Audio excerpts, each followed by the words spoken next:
ムのみんな、元気にしてるか？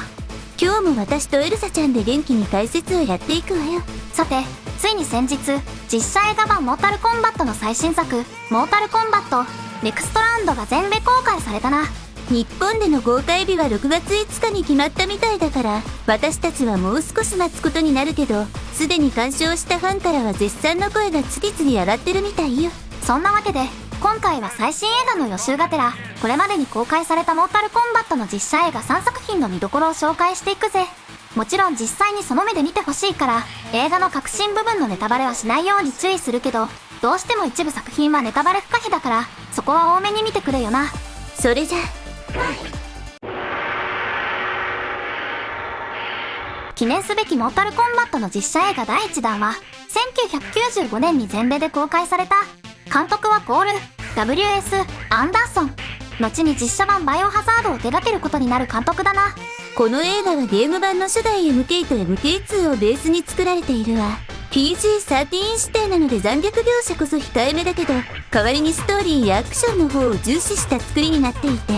3人の若者が見知らぬ島に降り立ち、世界の命運をかけた舞踏大会に巻き込まれるというアドベンチャー仕立てのストーリーになっているのが大きな特徴ね。この映画はゲームを原作にした映画としては当時異例の大ヒットを飛ばし、史上初の成功例と言われたそうだ。ファンからの評判もすこぶるよく、この映画から原作ゲームの方に逆輸入された設定もたくさんあるから、伝説の映画と言われているぜ。それじゃ、そんな映画のあらすじを見ていこうか。映画は3人の若者がそれぞれ、とある舞踏大会へと導かれるところから始まる。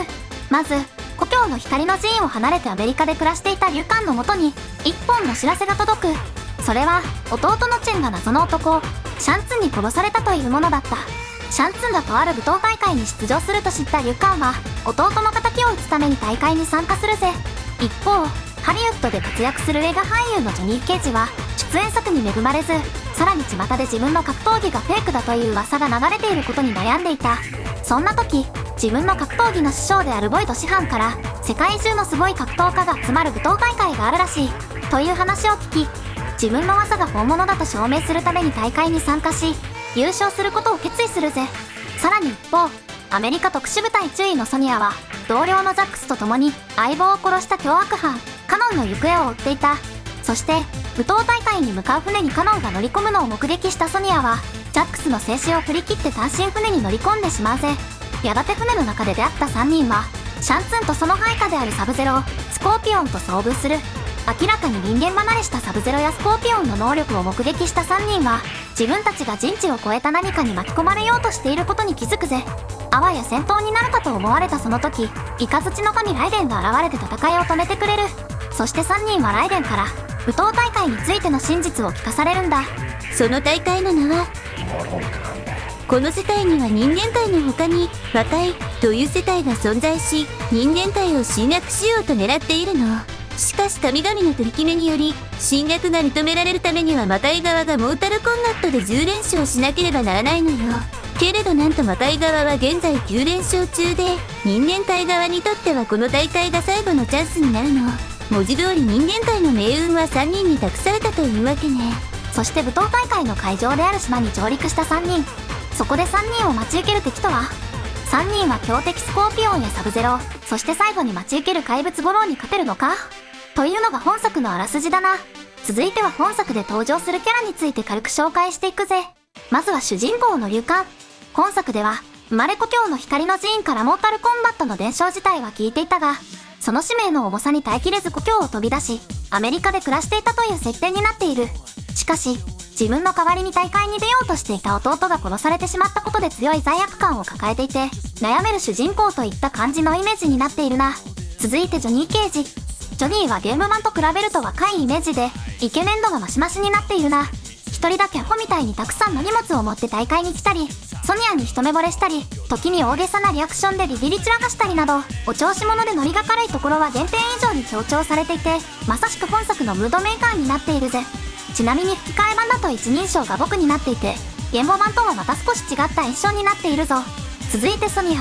カノンを追って舞踏大会の会場に乗り込むところは原点と同じだが、かつて相棒のビル・バンホームンを含め、大勢の仲間をカノンとその取り巻きに殺されてしまったという設定が追加されているので、よりカノンに対して強い敵意を抱いている。また原点と比べると、より気の強い女性というイメージが強調されている感じだな。続いてイカズチの神ライデン。おそらく本作で最もゲーム版とイメージの違うキャラとなっていて、白い長髪が特徴的な行事となっている。人間界の戦士を導く存在という点は原点と同じだが、堅苦しくて融通の利かないゲーム版とは違い、軽口を叩いて相手を煽ったり、つい調子に乗った発言をして、と謝ったりなど、とても茶目っ気のある神様として描かれているぜ。その他、序盤のビザックスが登場し、また、アートリーンという絵がオリジナルキャラも登場するぜ。続いて魔界側の登場キャラを紹介するわね。まず、魔界の妖術師にして、本作の最強の敵、シャンツン。今回のモータルコンバットの主催者にして最後に立ちはだかる相手で、妖術で相手の魂を奪い自分の力に変え、さらに魂を奪った相手に分けることができるわ。原点では老人と青年の二通りの姿を持っていたけど、本作では俳優さんの迫力あふれる強烈な演技もあって、どちらのイメージともまた違う独自のキャラクター造形になっているの。物語の最初から最後まで暗躍し、全てを裏でコントロールする悪役として圧倒的な存在感で描かれているわよ。続いて私こと、魔界のプリンセスキターナ。本作では原点のような青い優しい衣装ではなく、シックな黒いレザーベストに身を包んでいるわ。中盤から本格的に登場し、敵か味方かわからない行動を見せるミステリアスな美女として描かれているわよ。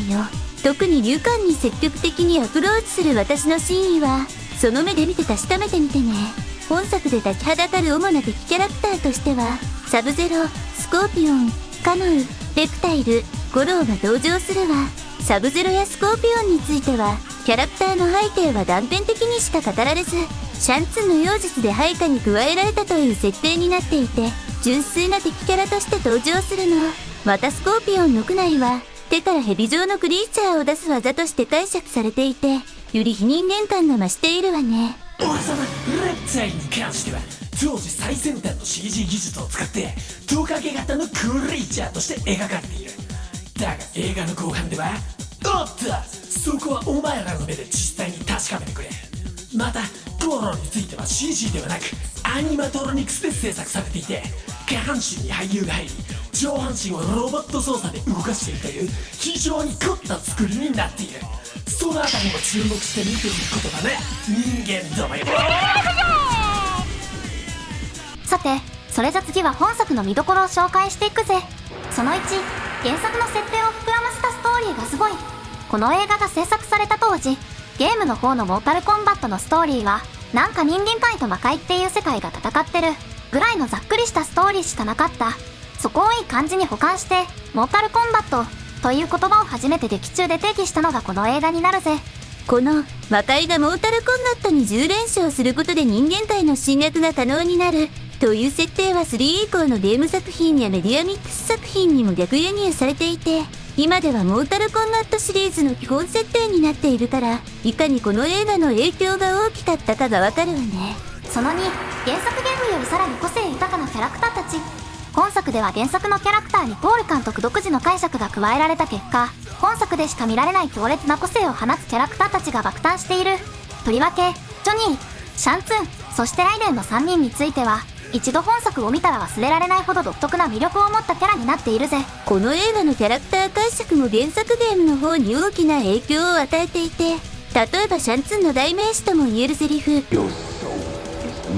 はこの映画が原点となっているわ。またカノンはもともと日本人という設定だったけど、この映画でカノンを演じたトレバー・ゴダードのセリフ回しが印象的だったために、現在では日系オーストラリア人という設定に改められているの。その他、ジョニーとソニアちゃん、私とリュウといった、今ではシリーズおなじみのカップリングもこの映画が原点になっているわよ。ポール・アンダーソンといえば良くも悪くも原作に独自解釈を加える監督ということで有名だけど、この映画の場合はそれが大成功だったと言えるな。その3、アクションシーンが熱い。本作の戦闘シーンは火の玉や銃弾をガンガン飛ばすような感じではなく、基本的には1対1の肉弾戦で描かれている。実力派のアクション俳優ばかりが起用されていることも相まって、とても迫力のあるアクションシーンが楽しめるぜ。もちろん各キャラの必殺技はここぞという場面で出てくるので、いつ飛び出すのかとワクワクしながら見るのも楽しみ方の一つだな。ペプちゃんも言ってたけど、必殺技や一部キャラクターの表現には当時の最先端技術を使っているわ。さすがに現代基準で見ると見劣りしてしまうけど、この映画が公開された当時は初代プレステやセガサターンが発売されてまだ間もない頃と考えると、当時としてはかなり頑張っていたことがわかるんじゃないかしら。その 4、 BGM も印象的。本映画のメインテーマとして採用されているテクノシンドローム、シリーズファンなら一度は聞いたことがあるんじゃないだろうか。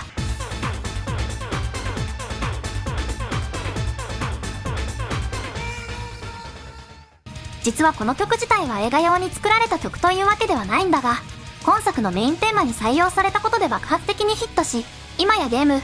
画を問わずモータルコンバットシリーズを象徴する一曲となっているぜ。また、今作の楽曲提供者の中には、KMFDM やフィアファクトリー、ナパームデスなど、今やインダストリアルメタルやグラインドコア界の重鎮が名を連ねているのも特徴だ。フィアファクトリーは今でもよくライブ中の MC でその話をしてくれるようだぜ。また、実は長野オリンピックのフィギュアスケートで、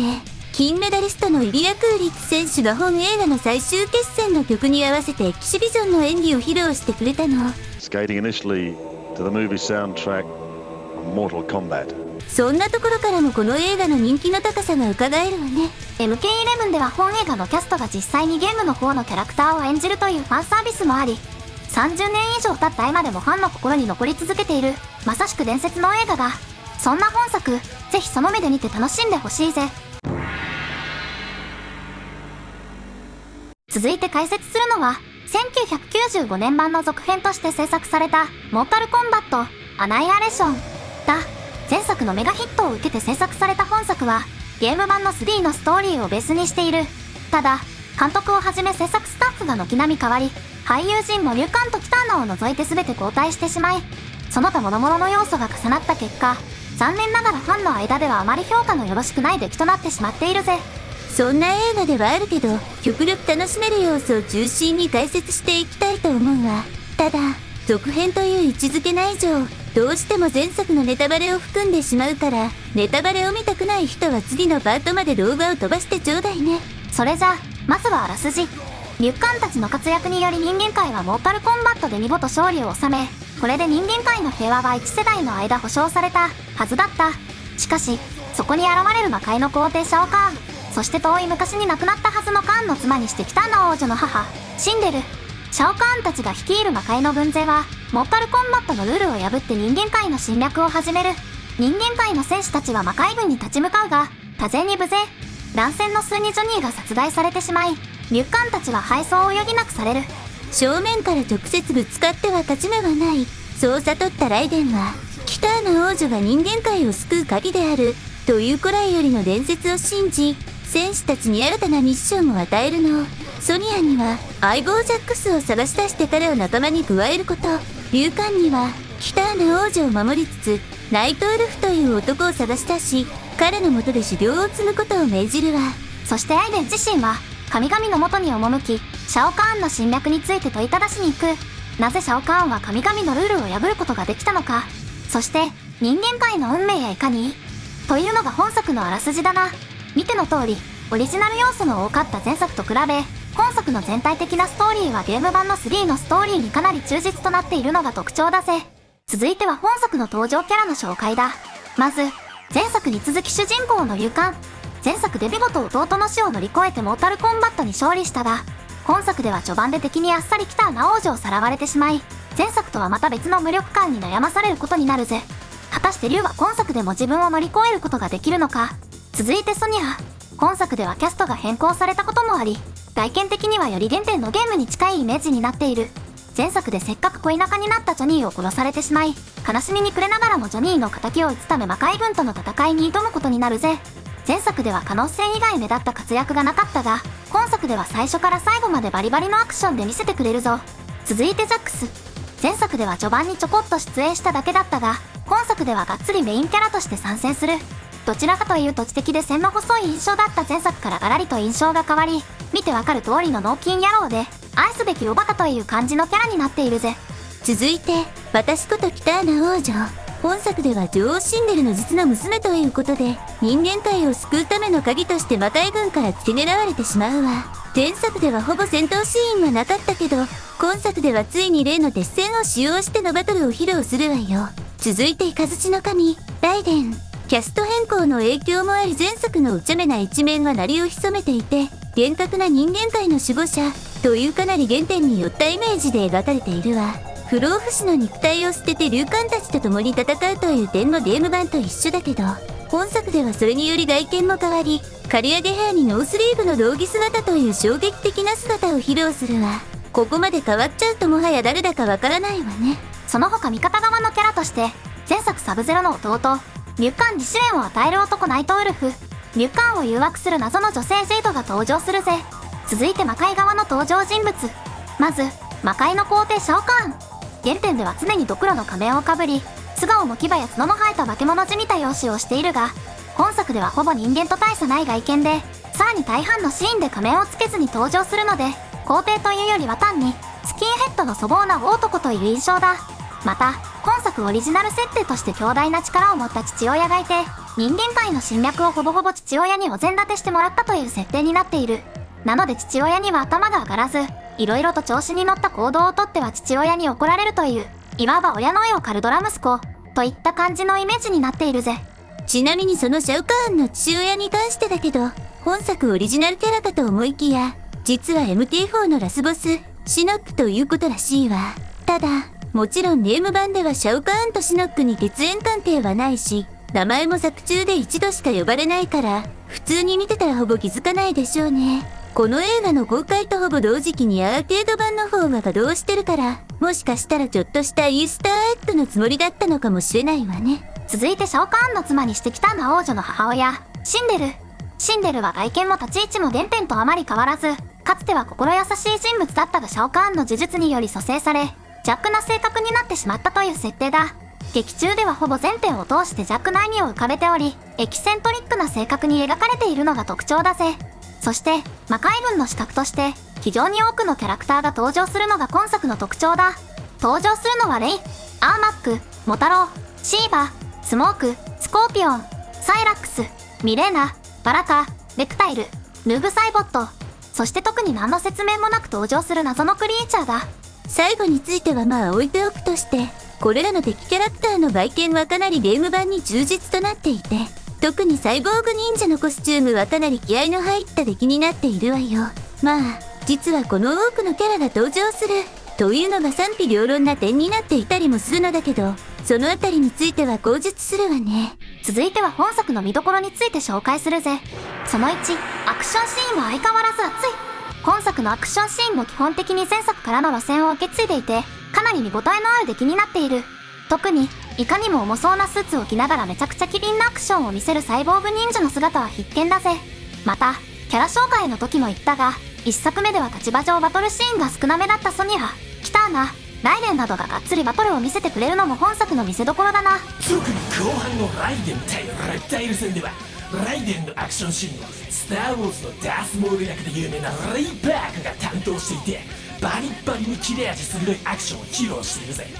このバトルシーンがレイ・パークの映画デビューだそうだから、つまりダース・モールは俺様のおかげで完成したと言っても過言ではないというわけだ。過言だバカ。さて、それじゃ続いて見どころその2、意外と多い原作リスペクト要素。今作では1作目以上にゲーム版の要素が再現されているのも特徴だ。ライデンの体当たり攻撃やソニアのキスオブデス、サブゼロのアイスクローンなどなど、様々な技が登場するので、どんな形で再現されているかを楽しみにしながら見るのもいいな。また、設定上1作目では描けなかったサブゼロとスコーピオンのバトルが実現していたり、シャオやシンデルが原作ゲームのセリフを言ったり、アッパーで天井をぶち抜くギミックの再現もあったりと、意外といろんなところにファンサービスが登場するぜ。実は終盤に一つだけ、これは再現しなくてよかったでしょ、と言わざるを得ない要素は登場するんだけど、それが何かはぜひその目で確かめてみてほしいわ。ふふ、みんなの反応が楽しみね。続いて、その3、一周回って割り切れば楽しめるツッコミどころの数々。これは見どころって言っていいのかな、エルサちゃん。まあ、物は言いようってやつだぜ。キメさん。今作は1作目から制作スタッフがほぼほぼ入れ替わってしまった結果、ストーリーの整合性がだいぶ怪しくなってしまっている。また、キャラクターを多く出そうという意気込みは良かったものの、尺の都合もあり、一部キャラの扱いが非常に雑になってしまっているぜ。そんな要素もネタと割り切ってみれば楽しめるポイントだ。そんな数々のツッコミどころを駆け足でざっくり紹介していくぜ。序盤でライデンにボコボコにされ普通に負けそうになってるシャオカーン。ライデンの体当たり攻撃の掛け声をシャオカーンのセリフだと勘違いして適当に訳してる字幕。当たり前のように魔界側として出てくるサイボーグ忍者。なぜかミサイルを撃つスモーク。何事もなかったように復活してる絵にまだ魔界側にいるスコーピオン。ナイスストライカーとカバル。シャオカーンの過食で戦闘パーパスがなく粛清されるレイン。見た目は年齢的に親子に見えないキターナとシャオカーン。いきなり登場していきなりルカンを誘惑し始めるぜ。ドクターの王女がさらわれるという絶好のシチュエーションなのに普通にゾコペッとして出てくるミレーナ。戦闘中マスクが問いかけているアーマック。トラックに引っ張り瞬殺されるシェーバー。急にワーは出てくる一般戦闘員熱帯で各主人公たちの穴にはめたのに特に何もせず速攻で逃げ帰るシンデレできっちり解答上数謎生物。はあ。そしてとりわけファンからも公式からもこすり倒されてるのが終盤明らかになるライデンの出自に関する衝撃の真実だ。衝撃的なシーンではあるのだけど、よくよく考えると特に話の本筋に影響を与えるような設定ではないし、一作目とも盛大に矛盾してしまう設定になっちゃってるのよね。その内容につしてはぜひその目で見て確かめてみてね。そんな感じで色々と問題作ではあるんだが、かといって決して全く見どころがない作品ではない。まあ肩の力を抜いて鑑賞することをおすすめするぜ。続いて2021年版の映画モータルコンバットについて解説していくぜ。この映画は以前のシリーズとは関係のない完全新規リブート版として制作された。プロデューサーの一人にワイルドスピードやソーシリーズで知られるジェームズ・ワンが名を連ねていて、さらにスコーピオン役として真田広之、雷電役として浅野忠信が出演することで日本でも公開前から話題になっていたわね。さてそんな本作のあらすじはこうだ。まず現代から数百年も前の話。白井流の忍者笠師半蔵は妻子と共に平穏な日々を送っていた。しかしある日、中国の暗殺者組織リンクウェイの一軍に妻子を含めた一族を皆殺しにされてしまう。怒りに燃えた半蔵はリンクウェイの戦士たちを返り討ちにし、リーダーの男李韓と1対1で戦うも一歩及ばず敗れ殺されてしまう。しかし実は赤ん坊である半蔵の娘だけは難を逃れており、ライデンがその赤ん坊を連れていずこかへと去るというところまでがオープニングだ。ちなみにここまでの一連のシーンは2011年公開のウェブドラマモータルコンバットレガシーのオマージュと思われるぜ。それから時は流れて現代、総合格闘技戦士のコール・ヤングはある日突然氷を操る謎の男サブゼロに妻子ともども襲撃されてしまうのだけど、間一髪そこに現れた特殊部隊隊員のジャックスに助けられるわ。実はジャックスは仲間と共に竜の紋章を体に宿した人間について何年も調べていたの。その紋章はとある舞踏大会の参加者として選ばれた証らしく、そしてコールの体には生まれつきその竜の紋章が宿っていたのよ。ジャックスはコールを逃がして一人サブゼロに立ち向かい、そしてコールは逃げ延びた先でザックスの同僚ソニアと凶悪犯のカノウに出会う。そこでも怪物に襲われる3人だがなんとか切り抜け、そして伝承にあったライデンの神殿へと向かい、舞踏大会についての真実を求める旅に出るぜ。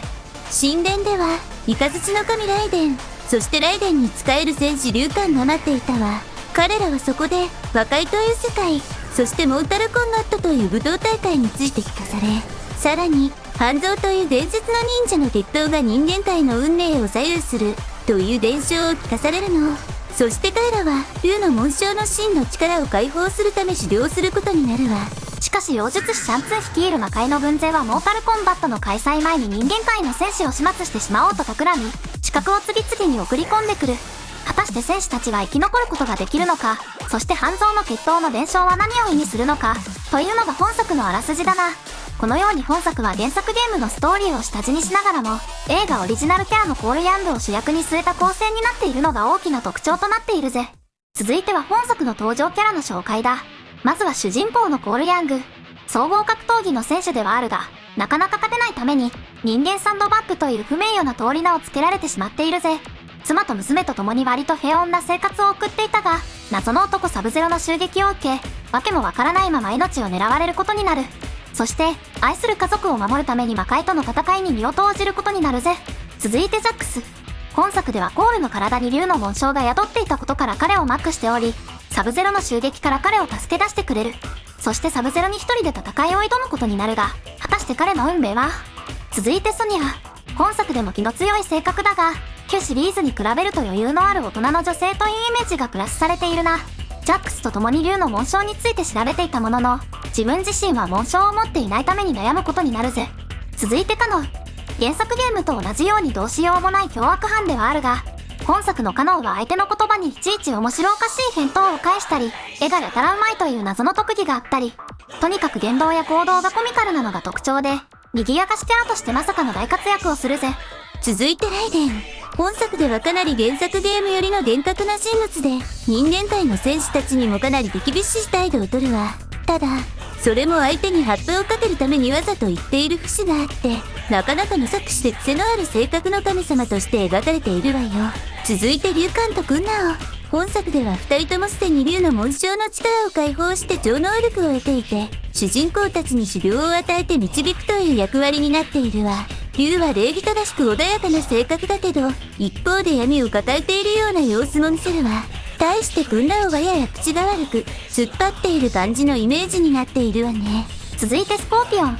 今作冒頭では生前の姿である半蔵として登場するほか、後半では忍者というより鎧武者のような重厚内装で登場するぜ。演者である真田広之は役者人生で一番重いコスチュームだったと語っており、そんな鎧をまとってのアクションは一見の価値ありだ。また、言語版ではほぼ最初から最後まで日本語で喋っている点も特徴だな。続いて魔界側の登場人物だ。まず、妖術師のシャンツン。今作では中国の武将っぽい装いになっているが、へりくつをつけてルールを破ろうとするずる賢さは相変わらずだ。力を発揮する際に目が黒一色になり、より不気味なイメージになっているぜ。